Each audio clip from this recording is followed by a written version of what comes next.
Welcome to The History of the Cosmos, from the Big Bang to the Present Epoch. Improving the Standard Model of Cosmology. This presentation is intended to be a companion to the research article available on ResearchGate. What are we going to cover?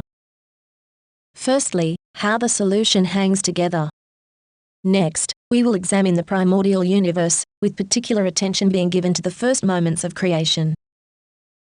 Following this, we take a deep dive into cosmological inflation and accelerated cosmological expansion. We develop the big picture. The dark energy density parameter doesn't escape our attention either. We closely review the presently accepted value of 67 to 69% and revise it downwards to 50%. In doing so, we are confident that our results will be verified by the James Webb Space Telescope at some time in the future. We identify a significant new issue in the standard model of cosmology, which we term the cosmic acceleration problem. We show that three conflicting estimates for the commencement of cosmic acceleration exist. Firstly, an estimate from the Particle Data Group. Secondly, an estimate from the United States Department of Energy. And third, an estimate from Fermilab. All of these estimates conflict, but all of them are correct. How is this possible? Don't panic, we'll show you. We also address a major issue in the standard model of cosmology termed the flatness problem. We show that the flatness problem doesn't actually exist. We show that the space-time geometry of the universe is presently barely open, but on its way to becoming asymptotically open in the far distant future. We propose a cyclic cosmology interpretation, in support of the Roger Penrose conformal cyclic cosmology model. We show that our interpretation of evaporating mass is the missing link Penrose requires. Is a single widely accepted gravitational model reliable enough to adequately describe the history of the cosmos, from the Big Bang to the present epoch? To digest this big question, we shall first consider a smaller question, that is, if a foot-mounted expedition team sought to trek through a sparsely inhabited area, for example the Siberian forest bound for Moscow, how many correctly functioning handheld global positioning system units would the expedition team require at the start of their journey in order to safely execute the trek? Answer equals 3. 2 GPS units are utilized for navigation. It may prove fatal to rely upon a single GPS unit. Hence, a third GPS unit is required to determine which one of the first 2 GPS units may be faulty.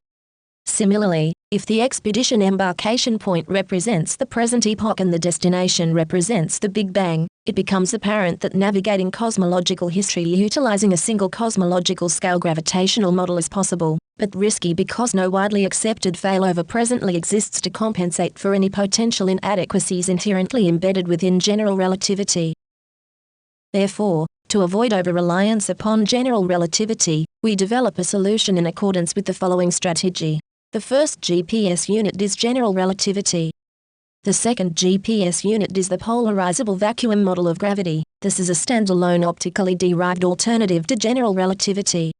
The third GPS unit is the electrogravimagnetic construct. This is a quantized mathematical interface between the second GPS unit and zero-point field theory, which is a branch of quantum field theory. In this graph, we see the cosmological evolution of the primordial universe in terms of the Hubble constant. All of the equations required to reproduce these curves appear on the illustration and can be reproduced by viewers at will. Please refer to the detailed solution algorithm available on ResearchGate for more information and options. The first key feature appearing on this illustration is the history of the magnitude of the Hubble constant. We can see from the tabulated data, at the instant of the Big Bang, at T alpha, the Hubble constant was extremely large. Its value decreased to 0 very quickly by T1. It then rose very rapidly to its cosmologically maximum post-zero value at T2. It is also extremely important to note that at the instant of the Big Bang, at T alpha, the temperature of the universe, also termed the cosmic microwave background radiation, was exactly 0 Kelvin. This is a derived value, not an assumed value or fitted value of temperature. Moreover, it should also be noted that the instant of 0 Hubble constant at T1 coincides with the instant of maximum cosmological temperature. In the top right-hand corner of the illustration, we see the first-time derivative of the Hubble constant, dH dt. This is an extremely significant curve because it demonstrates that the rate of change of the Hubble constant, dH dt, became positive at T1 and very importantly, stayed positive. This means that cosmological acceleration commenced at T1, during the cosmological inflation epoch, not many eager years later as described by the standard model of cosmology. In the bottom right-hand corner of the illustration, we see that the period of cosmological inflation ceased by 2t phi. It is also shown that cosmological expansion commenced at T alpha and continues today.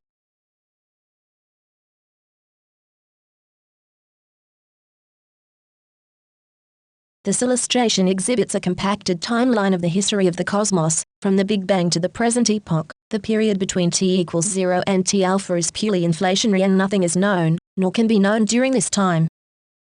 The history of the cosmos may be represented by 14 key events. The first event is the Big Bang and the 14th event is in the distant future. This last event represents a calculation timestamp, not a manifestation of any specific physical phenomena. Viewers should note that the 8th, 9th and 10th events have been emphasized in the illustration. These events signify the cosmological acceleration problem. Conflicting estimates have arisen between the particle data group, the U.S. Department of Energy and Fermilab, regarding the commencement of cosmological acceleration. However, we have shown that the particle data group result correlates to our estimate of 7.3 billion years, whereby the cosmological constant and dark energy density parameter equaled 0, not the deceleration parameter. In essence, the particle data group achieved a correct result, but for a different physical phenomenon. They wanted deceleration parameter, but they got dark energy density parameter instead.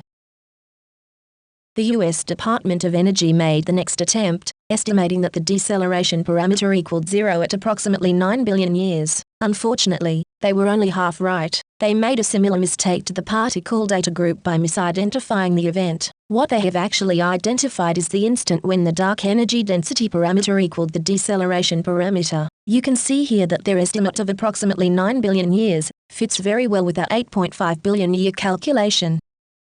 Finally, Fermilab basically got the answer right. They estimated the age of the cosmos to be approximately 10 billion years when the deceleration parameter equals 0, whereas we calculate a value of 9.6 billion years. As you can see, our result fits very well with the Fermilab estimate.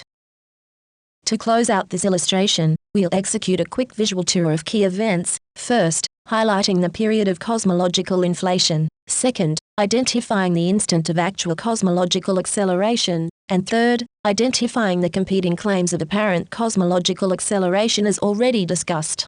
The key takeaway from this illustration is that cosmological inflation was a multi-event, multi-process period. Cosmological inflation did not cease with the Big Bang, it actually enveloped it. It also enveloped the actual moment of cosmological acceleration, as well as the instant of maximum cosmological temperature and Hubble constant, as indicated. Therefore, cosmological inflation was an important and sophisticated period in this history of the cosmos.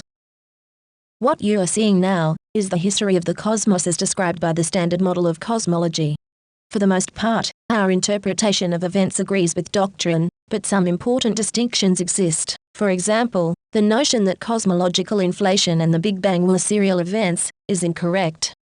Moreover, we dispute the age of the cosmos. We have shown in a previous publication that the standard model of cosmology has not correctly accounted for the effects of dark energy redshift in its age calculations. In other words, the cosmos is older than 13.8 billion years.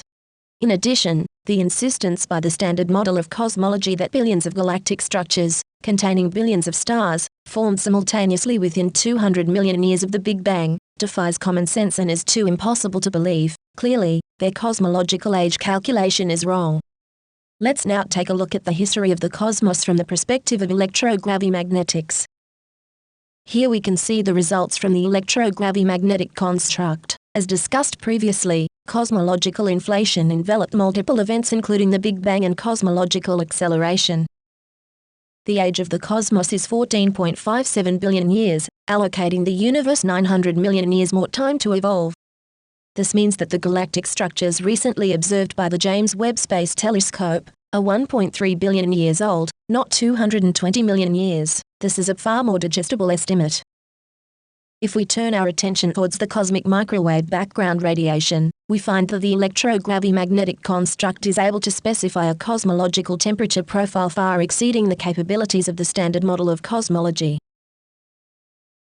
Let's now look at cosmological composition. The standard model of cosmology recognizes that the universe is comprised of baryonic matter, dark matter and dark energy. A key prediction made by the EGM construct is that the proportion of dark energy and the cosmos is approximately 68%. However, we insist that 18% of this value has been experimentally misidentified, meaning that 18% of dark matter has been interpreted as dark energy. Therefore, the true value of dark energy is approximately 50%. Lastly, it is important to note that the EGM construct derives a particle data group estimate for cosmological curvature very precisely. However, we show in our research article that the universe is barely open and the scientific community lacks the technological ability to distinguish between flat spacetime and barely open geometry. Therefore, it is convenient to assign cosmological curvature the value of 0% in the present epoch, meaning, we assign spacetime the characteristic of being flat. We have mentioned the cosmic acceleration problem on previous slides. So far, the standard model of cosmology does not recognize such a problem exists. However, upon scrutiny, one concludes that a problem does indeed exist, as shown by the estimates published by the Particle Data Group, the U.S. Department of Energy, and Fermilab. As you can see, their results vary significantly. So, how is this problem resolved? Good question, I'm glad you asked. The problem is resolved by recognizing that the universe began accelerating during the cosmological inflation period, not at some later date, billions of years after the Big Bang. The Particle Data Group, the U.S. Department of Energy, and Fermilab have all observed events, but not what they think they are. You can see the correct interpretation of their observations circled in blue. If we take a deep dive into cosmological acceleration, we can see from the dH/dt curve that it transitioned from negative to positive at T1. After T1, it remains positive. This means that the universe will continue accelerating until the end of time. However, one should note the fact that the rate of acceleration decreases over time. So, the universe is continuously speeding up, but it's speeding up at a lower rate, over time. We should also pay attention to the fact that the graph exhibits additional important information, such as the Big Bang temperature equals 0, maximum cosmological temperature coincides with the commencement of cosmological acceleration, and the maximum Hubble constant after T1 occurs at T2. In case you were wondering, you can find the U.S. Department of Energy estimate for the commencement of cosmological acceleration here.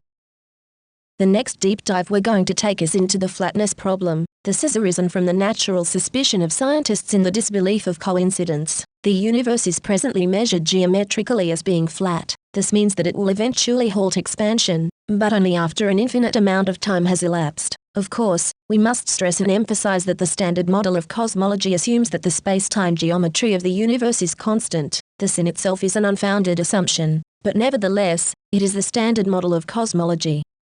To begin addressing the flatness problem, we first need to understand the different forms of curvature. In this illustration, you can see the three forms of geometric curvature: negative, zero and positive. So, according to the standard model of cosmology, the universe will stop expanding after an infinite amount of time. Wow, what a coincidence! Since we should be skeptical of coincidences, we should be skeptical of the standard model of cosmology in this regard. It is too impossible to believe that the universe will eventually just stop after accelerating for an infinite period of time, according to Swinburne University of Technology. That's why the EGM construct solves the problem by determining that the space-time geometry of the universe is presently barely open by being negative, but on its way to becoming asymptotically open in the far distant future. Asymptotically open means that its curvature strives to reach -1, but never quite reaches that value. Considering our solution to the flatness problem from the previous slide, an obvious question arises, that is, what happens when the space-time geometry of the universe approaches its asymptotic limit? Our answer to this question is cyclic cosmology, whereby the universe endures a never-ending cycle of Big Bangs. At the instant of each Big Bang, the dark matter and baryonic content of the universe is randomly configured. That is, with each Big Bang, the dark energy content is always 50%, but the baryonic and dark matter content can vary between certain limits. However, the values of baryonic and dark matter will always sum to 50%. Therefore, for each Big Bang, the total energy is always equal to 100%. In the case of our present cosmological cycle, the dark matter created was 44% and the baryonic matter was 6%, as shown in the pie graph. The next thing we need to do is understand the processes commencing at the instant of the Big Bang. At this moment, the universe is 50% dark energy. This means that 50% of the total mass of the universe resides in the zero-point field as quantum potential energy. The remaining 50% exists in our physical universe as dark matter and baryonic matter. The process of virtual photons from the zero-point field popping into existence momentarily before collapsing back into the zero-point field is the mechanism which drives cosmological expansion. Whilst this process is happening, other processes are also happening in parallel. For example, gravitons which were created at the instant of the Big Bang commence being absorbed by the quantum vacuum as well. We call this dark matter decay. However, not all gravitons are absorbed at the same time. Some gravitons abound in matter, whilst other gravitons manifest as space-time curvature. The overall cyclic cosmology process is such that all matter evaporates into gravitons, which are then absorbed by the space-time manifold. Once inside the space-time manifold, they've entered the zero-point field, which is the home of all dark energy. Once it has decayed to dark energy, it is available to assist the expansion of the universe. So as you can see, the evaporation of matter is the engine driving cosmological expansion. Let's now walk through the illustration. We see that in period A, which includes the Big Bang, the zero-point field is already 50% filled with dark energy. That is, 50% of its cosmological mass already exists as quantum potential energy. The baryonic matter which has been created immediately commences decaying into gravitons. Period A represents the time it takes for all baryonic matter to fully evaporate, that is, decay into gravitons. As you can see, this is an enormously long period of time. Period B represents the time required for all dark matter, we call gravitons, to decay into either free photons, or be absorbed into the zero-point field. Period C represents the time required for all cosmological mass energy to have been absorbed by the zero-point field. Period D represents the time required for the cyclic cosmology process to repeat itself. The reason why the duration of this period is twice the duration of the previous period is due to the bidirectional photon exchange process between our physical universe and the zero-point field. Bidirectional photon exchange is required in order for the Casimir effect to work. Without virtual photons popping into existence and becoming real photons, the Casimir effect would be absent. Therefore, for every 2 real photons entering the zero-point field, 1 photon is returned from the zero-point field to the physical universe. In this illustration, we see a bit more detail with respect to the randomized Big Bang configuration and the matter evaporation process into the zero-point field. At the instant of the Big Bang, the dark energy density is fixed at 50%. This applies to all cosmological cycles. This means that half of the total mass in the universe exists as quantum potential energy within the zero-point field. Random emergence of virtual photons into reality is the mechanism for cosmological expansion. Space-time expands in response to an input of energy introduced by virtual photons popping into reality. With each Big Bang, the quantity of baryonic matter created is randomly set to less than 23.7%. Similarly, the quantity of dark matter created is greater than 26.3%. However, the quantity of baryonic matter and dark matter combined always equal 50%. Let's do a deep dive into the matter evaporation process. We can see here that at the instant of the Big Bang, the zero-point field contains 50% of all the mass in the universe, existing as quantum potential energy. This means that the zero-point field is in a completely unsaturated state, ready to receive energy from the physical universe. An instant after the Big Bang, baryonic matter begins to lose mass by radiating gravitons. It takes, period A, for all matter to evaporate to gravitons.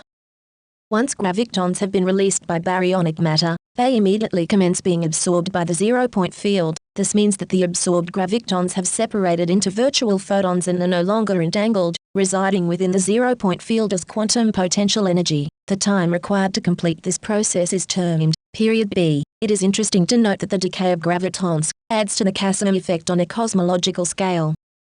By the end of period C, all matter and energy has been absorbed into the zero-point field, including the free photons and free gravitons left over from the Big Bang. By this stage, the zero-point field is only 50% saturated, and the bidirectional photon exchange process continues. During period D, the bidirectional photon exchange between the physical universe and zero-point field is the engine driving cosmological expansion. Even though all physical energy has been absorbed by the zero-point field, it is randomly returned to the physical universe via the Casimir effect. This process may be described as quantum vacuum evaporation. For every 2 photons entering the zero-point field, 1 photon is rejected by the zero-point field and enters the physical universe. This process continues until the end of period D, when the zero-point field is 100% saturated with quantum potential energy, also termed virtual photons.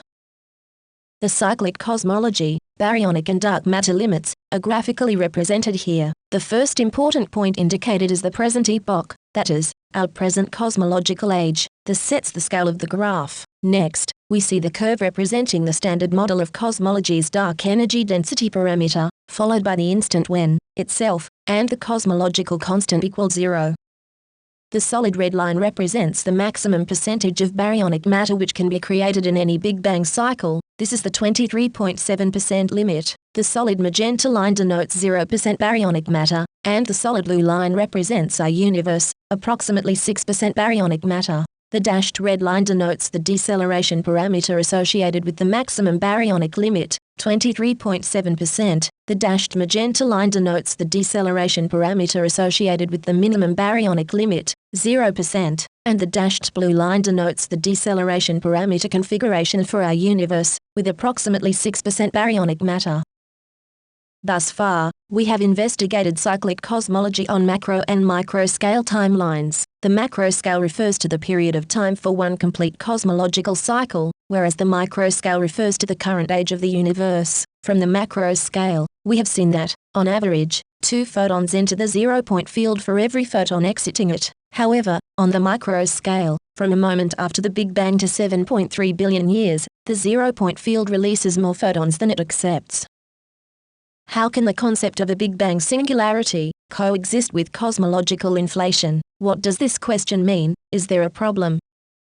The old standard model of cosmology requires that cosmological inflation followed the Big Bang. However, the new standard model of cosmology requires that the Big Bang followed cosmological inflation. So yes, there is definitely a problem. Firstly, the two solutions conflict with each other, and secondly, nature isn't so linear. Serial processes are unlikely.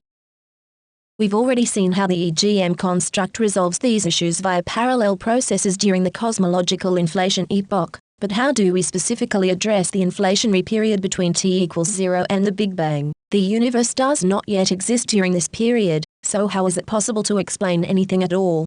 Well, as it turns out, a complete mathematical description has existed for decades. It's called sphere inversion, and it involves turning a sphere inside out without any sharp creases or tearing.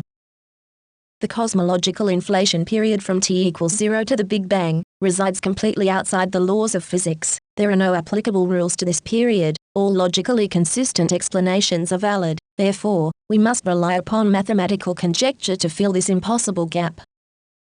Let's begin by looking at our boundary conditions. We know from the EGM cosmological temperature equation that the cosmic microwave background radiation temperature at t equals 0 was negative infinity. We also know that the temperature increased to exactly 0 Kelvin at the instant of the Big Bang. According to the new standard model of cosmology discussed previously, the Big Bang followed inflation, but did not involve a singularity. However, the EGM construct requires the existence of a Big Bang singularity. So, how can we reconcile these competing requirements? The workaround for this problem is emphasized in this two-dimensional representation of cosmological inflation. The illustration shows two circles, one expanding and one contracting. The expanding circle commences from 0 radius, whilst the contracting circle commences from a non-zero radius, for example, the Hubble radius. At the instant when the radii of both circles are equal, the Big Bang occurs.